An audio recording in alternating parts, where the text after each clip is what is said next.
जब 2024 में रिजल्ट आया था तो I was talking to the people who were selected.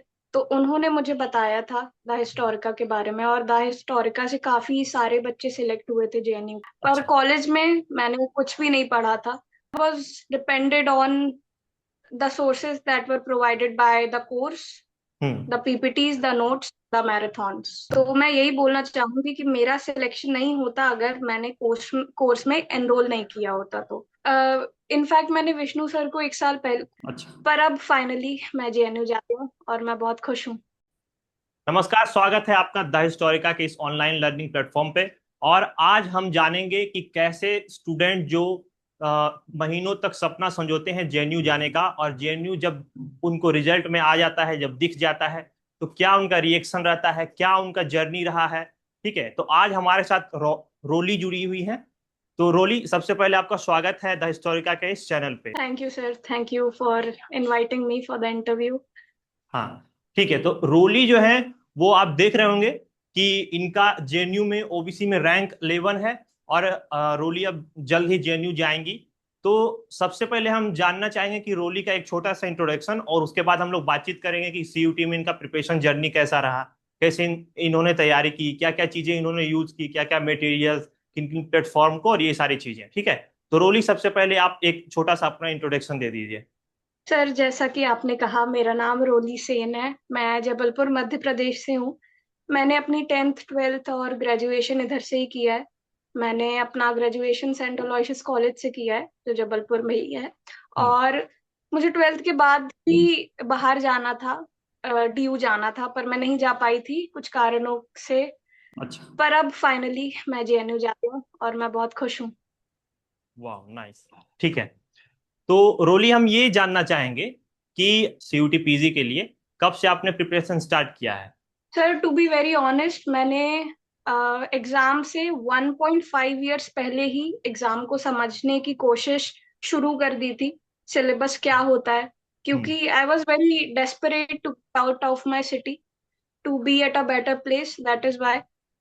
तो मैंने तब से, इनफैक्ट मैंने विष्णु सर को एक साल पहले, कोर्स लॉन्च जब हुआ, जब प्रयास बैच जब लॉन्च हुआ था उसके एक साल हम्म। पहले ही, हम्म। मतलब जुलाई अगस्त में वो शुरू हुआ था, मैंने मई जून में विष्णु सर को मैसेज किया था कि सर कोर्स कब से चालू हो रहा था, हम्म। कोर्स कब से चालू हो रहा है। हम्म। तो आप समझ सकते हैं कि अच्छा, मतलब मैं आपका कितनी जो डेस्परेट प्रिपरेशन थी। जर्नी रहा है, वो एक काफी, मतलब आपने बहुत, मतलब अर्ली स्टार्टर हैं आप, अगर मैं कहूँ कि प्रिपरेशन में, है ना। क्योंकि जनरली हम ये देखते हैं कि सीयूईटी में मैक्सिमम स्टूडेंट्स लास्ट के 4-5 महीने में, 3 महीने में अपना प्रिपरेशन जर्नी स्टार्ट करते हैं। बट आपने काफी पहले से इसका एक स्ट्रेटजिक, मतलब मुझे लगता है कि प्रिपरेशन स्टार्ट किया है ना। और विष्णु सर से आपने, कैसे आपको पता चला कि द हिस्टोरिका के बारे में, या कैसे विष्णु सर से कनेक्ट हुए, इसके बारे में कुछ बताना चाहेंगी आप। जब 2024 में रिजल्ट आया था तो I was talking to the people who were selected.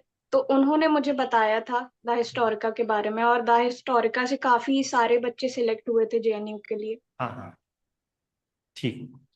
तो तो वैसे ही अब, पता चला था मुझे। हाँ, ठीक है। तो मतलब कोई आपके सीनियर मिले थे जिन्होंने पता लगाया, जिनसे आपको जानकारी मिली कि द हिस्टोरिका का एक चैनल है और उस पे कोई टीचर हैं जो कि ठीक ठाक बता दे रहे हैं हिस्ट्री के बारे में, है ना, ऐसा। जी। जी। ठीक। तो अब आप बताइए कि आपने जब स्टार्टिंग किया तो क्या क्या क्या चीजें थी, आपने किस चीजों से स्टार्ट किया। क्योंकि आप भी एक, मुझे लगता है कि नॉर्मल स्टूडेंट की तरह, जो कि एक ग्रेजुएशन कर रहे होते हैं स्टूडेंट, उनकी तरह आप क्लासेस जाती होंगी, आपका सब्जेक्ट हिस्ट्री होगा। क्या आप पहले से क्या क्या पढ़ चुकी थी हिस्ट्री में, और कहाँ से आपने स्टार्ट किया, ये बताइए। सर, हिस्ट्री तो पूरा ग्रेजुएशन के फर्स्ट सेमेस्टर से लेके 6 सेमेस्टर तक रही। पर अच्छा। कॉलेज में मैंने कुछ भी नहीं पढ़ा था। कॉलेज में टीचर्स काफी अच्छे थे, पर मैंने हम्म। कभी, मेरी गलती है, मैंने अपने कॉलेज को कभी सीरियसली नहीं लिया। अगर हम्म। मैं रोज क्लासेस जाती, उनको अच्छे से समझती, नोट्स वगैरह बनाती, तो मेरा जो रिजल्ट था सीयूटी पीजी का वो काफी इम्प्रूव हो सकता था। बट मैंने वो नहीं किया। एंड फॉर द सोर्सेस, मैं I was depended on the sources that were provided by the course, hmm. The PPTs, the notes, the marathons.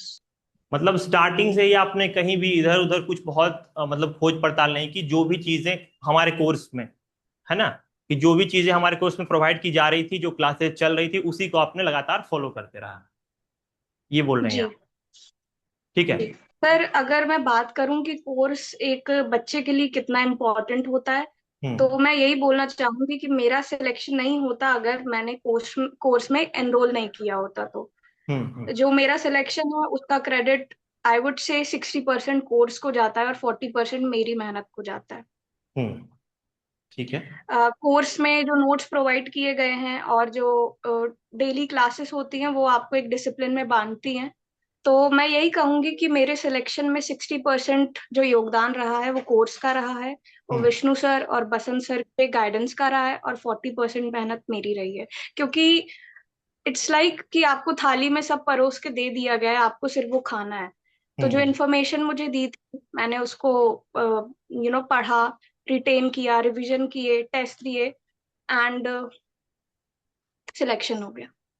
थोड़ा सा हम आगे बढ़ते हैं और अब जानते हैं कि मतलब कोर्स में आपने जो भी चीजें की है, या फिर जो प्रिपरेशन में आपने जो भी चीजें की है, अगर कोई एक स्टूडेंट होगा, मान लीजिए कि 2026 के लिए कोई स्टूडेंट अभी तैयारी करना चाहता है, या आगे कुछ दिनों में तैयारी करना चाहेगा, तो उसको आप क्या एडवाइस देंगे कि आप कैसे तैयारी कीजिए? सर अगर मैं बुक्स की बात करूं तो मॉडर्न हिस्ट्री के लिए स्पेक्ट्रम काफी अच्छा एक सोर्स है। हम्म। आपको वही पढ़नी चाहिए। सीयूईटी पीजी का जो सिलेबस है आई डोंट थिंक वो काफी वास्ट है। तो काफी सारा पोर्शन स्पेक्ट्रम कवर कर लेती है और वो अपने आप में काफी होती है। उसके बाद एंशंट के लिए लोग बोलते हैं कि उपिंदर सिंह पढ़ो, पर it is not a good choice to read Upinder Singh while you are preparing for just PG, क्योंकि वो बुक काफी हॉलिस्टिक है, काफी बड़ी है। आप जब तक उसको पढ़ेंगे तब तक एग्जाम की डेट आ चुकी होगी, जब तक आप उसको पूरा पढ़कर खत्म बिल्कुल। करेंगे। तो वो मत पढ़िए। अगर आपको कोई स्टैंडर्ड बुक पढ़नी है एंशियंट हिस्ट्री के लिए तो आर एस शर्मा की जो बुक है वो पढ़िए। उसके बाद मेडिवल के लिए सतीश चंद्र के जो 2 वॉल्यूम होते हैं वो पढ़िए। इवन दो मैंने सिर्फ और सिर्फ स्पेक्ट्रम पढ़ी थी पूरी बुक, मैंने ना ही आर एस शर्मा पढ़ी और ना ही सतीश चंद्र की दोनों बुक्स पढ़ी। अब मैंने सिर्फ जो नोट्स हमें हर क्लास के बाद दिए जाते थे, जो हम्म पीपीटीज होती थी वो पढ़ी। हम्म। और आर्या कंपटीशन को ट्रांसलेट करके कभी कभी मैं पढ़ लेती थी। और रही बात अगर टेस्ट की, तो ऐप पर टेस्ट अपलोड होते थे, और फिर टेलीग्राम पर भी एमसीक्यूज होते थे, और यूट्यूब पर भी लास्ट में क्लासेस होने लगी थी। तो बस वही था सोर्सेस के लिए। ठीक। ठीक है, तो अब एक सवाल ये है कि आप बता रही हैं, आपकी जो बातें सुनने में काफी आसान लग रही हैं कि इन सब चीजों को करो और आपका सिलेक्शन हो जाएगा। लेकिन चूंकि आपने किया है तो आपको रियलिटी पता होगा कि करने में क्या क्या प्रॉब्लम्स आती हैं, तो थोड़ा सा उसको एड्रेस कीजिए कि क्या क्या प्रॉब्लम्स आपको प्रिपरेशन में आई। अभी मैंने कहा कि सिलेबस काफी वास्ट नहीं है, पर सिलेबस एक्चुअली काफी वास्ट है। आप मास्टर्स के लिए जा रहे हैं हाँ। तो सिलेबस है काफी वास्ट, जिसको रिटेन करने में लोगों के पसीने छूट जाते हैं। तो मैं यही कहूंगी कि रिवीजन पर काफी फोकस करें। History, learning history is way more about revision than reading it for the first time. Exactly. ठीक है। तो just focus on the revision and practice as many MCQs as you can. ठीक। अब ये बताइए कि मान लीजिए कि किसी स्टूडेंट ने को क्या क्या चीजें अवॉइड करनी चाहिए? सबसे पहली बात, हम्म सोर्सेस लिमिटेड रखिए। हर स्टैंडर्ड बुक के पीछे मत भागिए। अगर कोई बोल रहा है कि इससे बहुत कुछ आ जाता है तो ट्रस्ट में ऐसा नहीं होता है। और एमसीक्यूज, जैसे ही आप कोई टॉपिक पढ़ते हैं, जैसे ही आप एक चैप्टर कंप्लीट करते हैं हिस्ट्री का, तो उसके एमसीक्यूज लगाइए। And try to find out the information जो आपने पहली रीडिंग में नहीं पढ़ी, जो पहली रीडिंग में आपके सामने नहीं आई। जो भी आपने एक स्टैंडर्ड बुक ली, उससे एक चैप्टर पढ़ा, और उस चैप्टर में कई बार ऐसा होता है कि एक स्टैंडर्ड बुक में बहुत सारी इंफॉर्मेशन होती है और बहुत सारी नहीं होती है। तो वो जो रह गई है उसको ढूंढने की कोशिश करिए। ठीक। चलिए, अब कुछ ऐसी बात जो अपने तरफ से आप स्टूडेंट्स को बताना चाहती हैं, कुछ बोलना चाहती हैं जो आपको लगता है कि ये छूट गया है या शायद ये बताना चाहिए, तो वो आप बता सकती हैं। जब आप किसी भी कोर्स से जुड़ेंगे या फिर खुद प्रिपरेशन चालू करेंगे, कभी भी कर रहे हैं, नो मैटर व्हाट, ठीक है।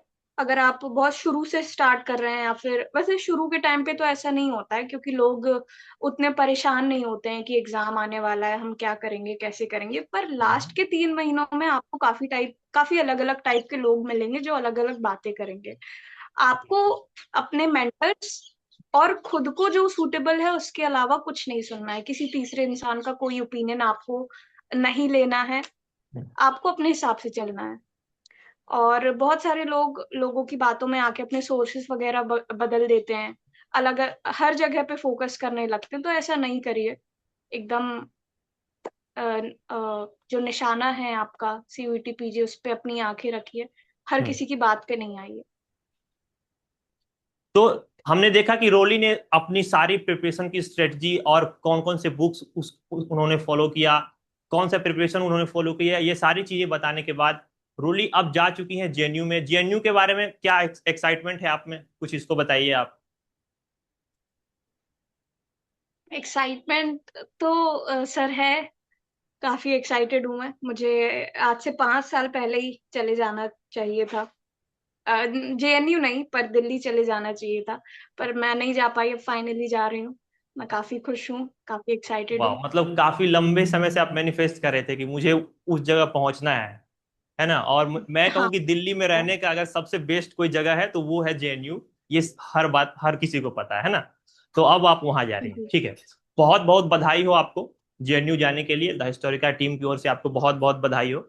और अब आप जाएंगी, आपकी एक अच्छी जर्नी शुरू होगी। आप एक नए माहौल में जाएंगी, काफी नई चीजें सीखेंगी, वहां पे एक्सप्लोर करेंगी। द हिस्टोरिका एक बार फिर से आपको बहुत बहुत शुभकामनाएं देता है।